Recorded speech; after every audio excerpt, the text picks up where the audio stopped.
Welcome to Office 2013 video number 4. In this video we're going to talk about an introduction to the program Word. Hey, I have Windows Explorer open. In our last few videos we created a system of folders, so I put my jump drive in, and on the left in Windows Explorer I'm going to either use my triangle or my plus minus. I'm going to click and dig down into my system of folders. So I clicked on the drive, then Highline. We're in fall. If you're in a different quarter, you'll pick whatever quarter you're in.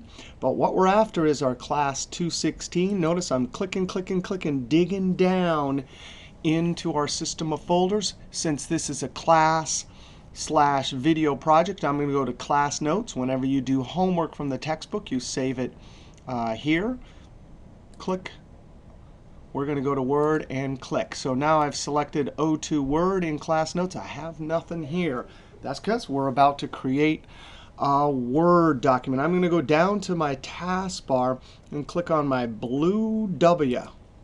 Now when this opens up, as we saw before, it has a two-step process. Unlike earlier versions where it would just open a blank Word document, here we either have to click with our mouse or hit Enter. So when this opens, you can just hit Enter. Because this is blue, it'll automatically open up a blank. Or you can click Escape. Also, as we saw earlier, a list of recent files, which is quite convenient. If it's something you're working on continually, you can just select there. I'm going to click Escape. There's Word. Now, the first thing we want to talk about is the ribbons. Oh, wait a second. We already talked about the ribbons a lot in video number 1. But we're over here in Word on the Home ribbon, the most common features. Clipboard, which we'll talk about in this video. Copy. We don't really need to worry about those because we have keyboards. But we will use Paste Special, and we will use Format Painter. Font group, paragraph group. Here's some styles. Insert. As we talked about before in video number 1, we can insert different things like a picture or online pictures, smart art chart, etc. We actually will never use this chart. We'll make our charts over in Excel. Design, we'll talk about this in the next video. Page layout. Page layout ribbon determines what the document will look like when you print it out. References, we'll get to talk all about this ribbon tab when we talk about research papers. Mailings, we'll do that at the end of the class when we talk about mail merge, review, and even view. So some different ribbons. We also mentioned in the first video about the quick access toolbar. Now remember, you want to make your own quick access toolbar. Now notice this is called the title bar here. If your quick access toolbar has lots of buttons, right click, show below ribbon, and then you could just fill it up. You remember, right click, find anything here you want, and right click, add to quick access toolbar. Don't forget we showed you how to customize and really dig down and put any feature you want on the Quat. Now I'm going to right click, move above, title bar up here. Notice we have our quick access toolbar, and oh, document 1. That is a terrible name. We'll change that in just a second. So it's going to have the name of the file, then the name of the program. Over here, that's the help button. If you click it, it'll go to help. This is the collapse button. If I click this, it asks, do you want to auto hide, which means it'll permanently hide it, show tabs, or show tabs in command. Right now, this is show tabs in command. So if I click this, boop. Now we're not going to use this. We'll use a keyboard. There's the minimize. There's the restore down, maximize button, and the close. To quickly add a few paragraphs of text so we can play around, we're going to learn a cool trick here. If you type the equal sign and then RAND, open parentheses, close parentheses, if I type that and then hit Enter, boom, a bunch of text comes up. All right, so we have some text. Before we do a bunch of learn a bunch of cool tricks, that is not a good name. So I'm going to save. Now we learned last time if I Control S, save just saves the changes if you've already saved it. It's never been saved before, so Word is trying to be polite. Now the problem with that, either save or save as, is it will be a two-step process. I'd have to click on computer, and then come over here and click on that button. So I'm going to click Escape. Since we've never saved this before, and we know the keyboard shortcut for Save As, which will get us directly to the Save As dialog box, I'm going to use it, F12. There's the dialog box. I'm immediately on the left going to click my triangles all the way down to our 216, Class Notes, and Word. Now notice this is the Save As dialog box. So it looks exactly like Windows Explorer. Where do you want to save it? I can see the file path here. I can also see the file path up in the address bar. What do you want to call it? I'm going to call it Intro to Word Practice. I'm going to save it as the default .docx. I'm going to click Save. All right. In Word here, we want to do a few housekeeping things before we get started with our projects. Now, the first thing is, what is that? That is a non-printing character. That means if I hit Enter, it tells me that that was a hard return as opposed to word wrap. Now, how did they get there? Because on your computer, you probably don't see them. Up here in the paragraph group, there is the non-printing character button. It says Show High. Now, there is a keyboard there for this. Control asterisk. The asterisk on the number pad won't work. You have to use Control Shift 8. But watch this. Control Shift 8.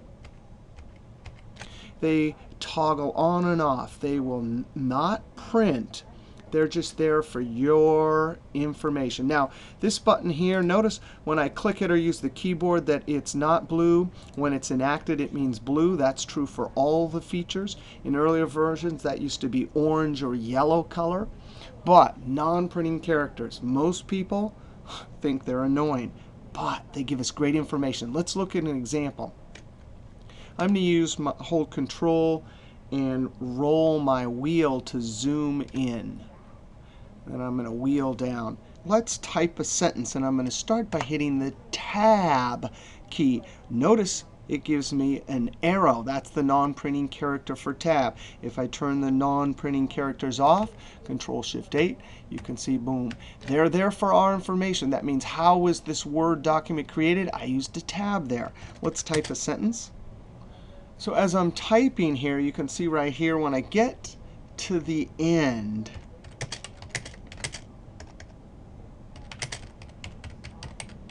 what happened? This is called word wrap.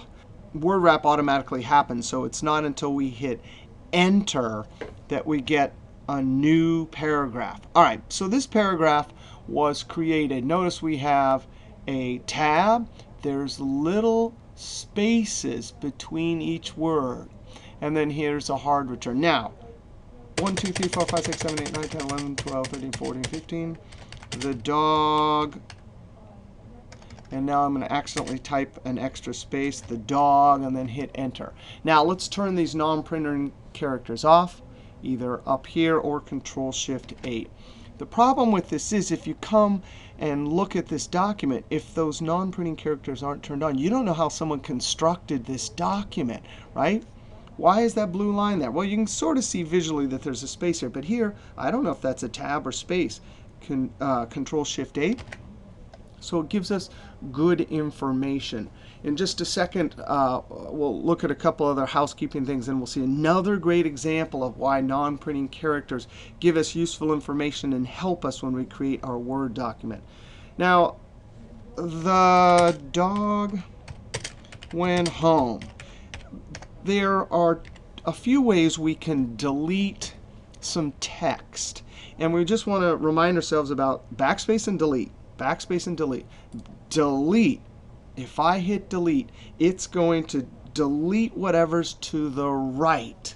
Right? So delete, delete, delete, delete. Control Z, Z, Z, Z.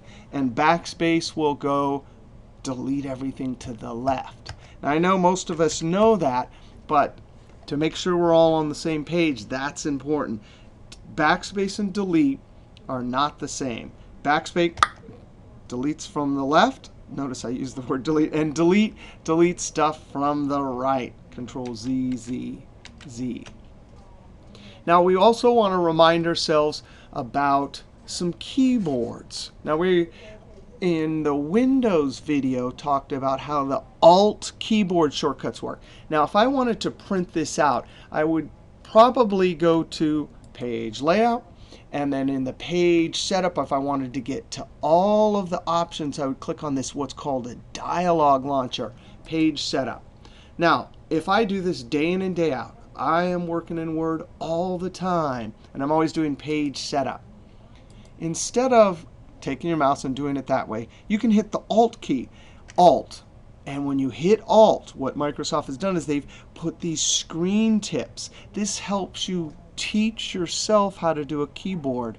So if I want to go to Page Layout Ribbon, I hit a P. When I hit a P, instantly on the Page Layout Ribbon tab, all of the features have additional screen tips. So to get to that dialog launcher, SP.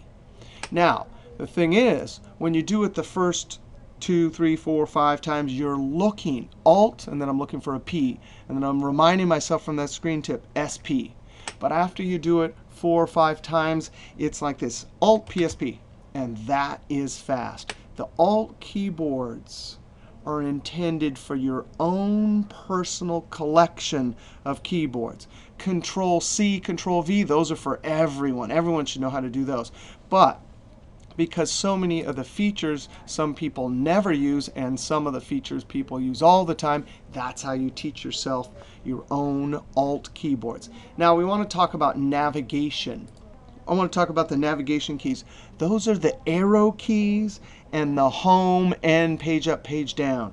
What happens right now? My cursor's before the dog. If I use the right arrow, notice one character at a time. If I use the left arrow, one character at a time to the left.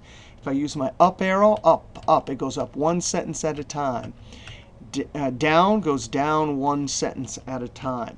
Now, over in Windows Explorer, we talked about how to jump to the end of a sentence or line or to the beginning. The END, the end key jumps to the end. The home key jumps to the beginning. That's the beginning of a line. And we want to think of it of a line because here in Word, we're in Word using end and home. But we could be editing a folder name or a file name inside of Windows Explorer. It would still do the same thing. End goes to the end. Home goes to the front of the line. When we're in Excel, formulas, end will go to the end of the formula. Home will go to the beginning of the formula. Now, we want to talk about Control Home and Control End. If I Control Home in Word, it jumps all the way to the top. If I Control End, it jumps all the way to the bottom. Now in a small document like this, I can just use my wheel. But when you have 20 pages, that is amazing. Now Control End and Control Home will work at websites. It also works in certain parts of PowerPoint. And when we get over to Excel, we'll see that Control End and Control Home to go to either the top or the bottom works slightly different. But it's the same idea. Go to the top, go to the bottom. Navigation keys. Now we want to talk about selection keys. We all know how to take our I-beam and select. I'm clicking and dragging. But we can select a word by using the double click trick. So I'm going to double click the word prove. Double click, and it highlights just the word. For a single word, that's a pretty cool trick. Another selection trick is if we triple click, it'll highlight the entire paragraph. Another way to select a paragraph, this is called the selection bar, and that white cursor is our selection cursor. Now you can just click, and it'll highlight a line, and it'll highlight the whole line. Or you can click on the first line and hold the click and drag. So sometimes that's convenient. And it's certainly faster than trying to go like this. If you get the hang of it, it's just bloop. Another selection trick that's going to come in handy is Control A. Control A will highlight everything. Now in Word, it highlights everything in the document. If you're over in PowerPoint, it will highlight everything on a particular slide. In Excel, it will highlight all 17 billion cells. Control A. Control A selects everything. Now, I would like to jump to the end of this document. Control End. And a couple more things about non-printing characters, and then we want to talk about copy and paste in the clipboard. Enter, enter, enter, enter, enter.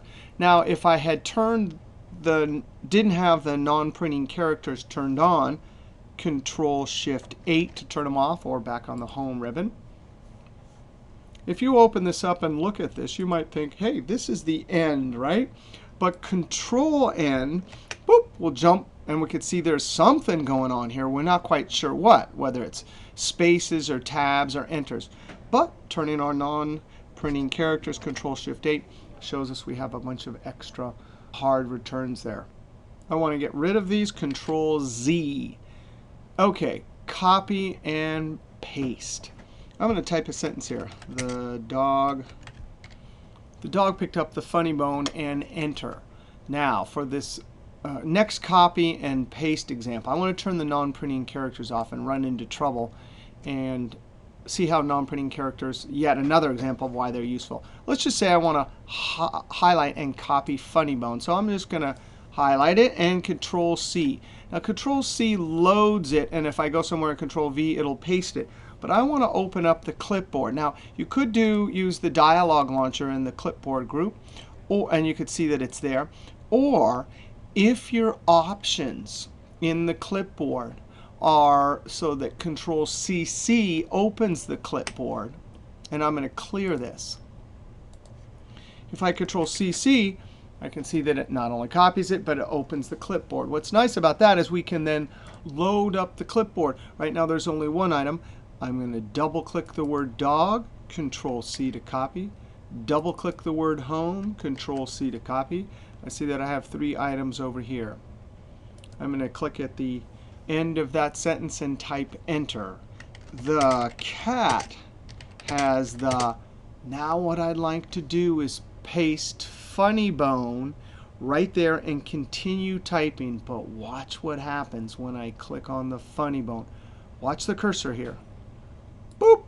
Why did the cursor go down there? Now, we'll talk about smart tags, that little thing right there. That's a control smart tag later. But right now, why did the cursor get sent down?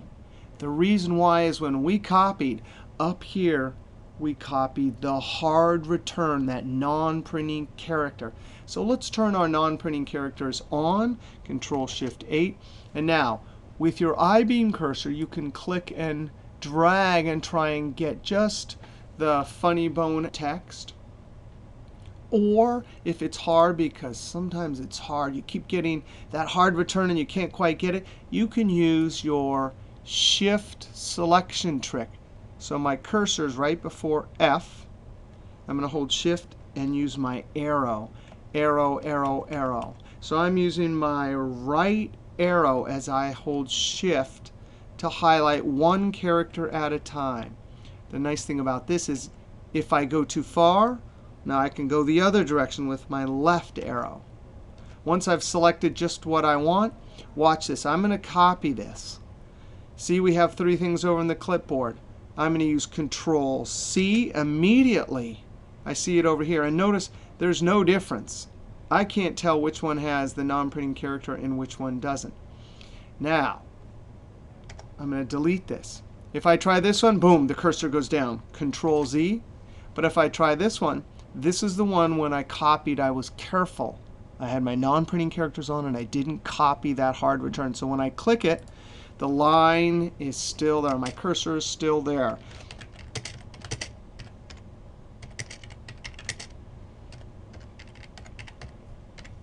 Non-printing characters. They are important for many reasons. I just hit Enter there, and my cursor's there. Now, why do you use the clipboard? The clipboard is used when you have lots of items and you want to load it up and then use them often or paste them in a different order. In Chapter 2 in our textbook, you'll actually get people's emails and telephone numbers and names, and you'll have to load up the clipboard and then paste them in a certain order. Here, we'll just do a silly example. And then I click on dog. Ran.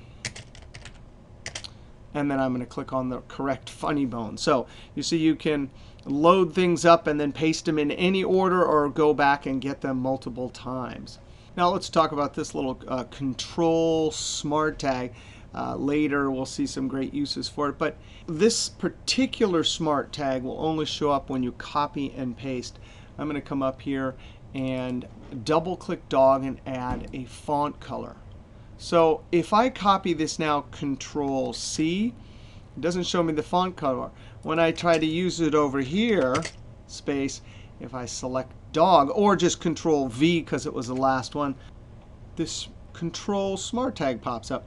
Now, the Smart Tags have been around since 2002, and you can click on the arrow, and it gives you some options. Now, since 2010, they are icons, and you'd have to learn what the icons mean.